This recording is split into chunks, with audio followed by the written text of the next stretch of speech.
at what the problems are right now in the crypto market. And more than just solving individual problems, we're trying to think about is what frameworks from regular sort of the institutional side of things can we bring into crypto so that we can get institutions more comfortable. And so that's where we really honed in on this intermediary concept, or a broker-dealer type of concept. So I guess for retails, it's an e-trade, So if you're a retail customer or even a pro-tail customer, you go to your interactive broker, you go to your Schwab or your Fidelity. You're not really worried about where exactly you're trading. This industry has become very obsessed with which exchange am I trading in versus what is the asset I'm buying. So if you're buying a Bitcoin, your major concern should be I'm buying this Bitcoin, not if I'm buying the Bitcoin on GDAX versus Kraken or wherever, but it's become that way. And we think that the sooner we take that attention away and provide these intermediary services. So what does that really mean? That's what you would typically call a prime broker.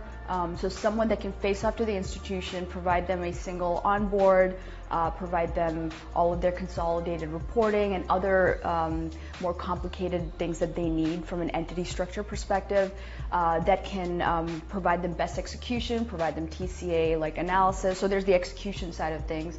Then on the custody side of things, obviously there's the custody, as in the storing of the private keys, which is essentially what custody comes down to, or that's what's being played up the most, is securitizing the keys. Have a bunker somewhere, have a data center in, within a data center somewhere, those types of things. And that's great, and of course that's necessary, but custody means more than that. Custody means, providing asset servicing type of services. So, there's as this tokenized environment gets more and more sophisticated, you're going to have, I think we already have some tokens that have rights issued or dividends issued.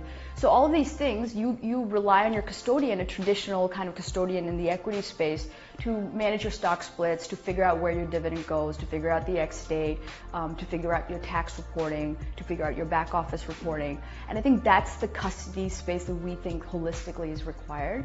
So we're focused on being a broker-dealer, which will provide basically a single onboard, best execution by consolidating liquidity across markets, and then finally providing custody services in this holistic sense. So that's the trifecta, if you will.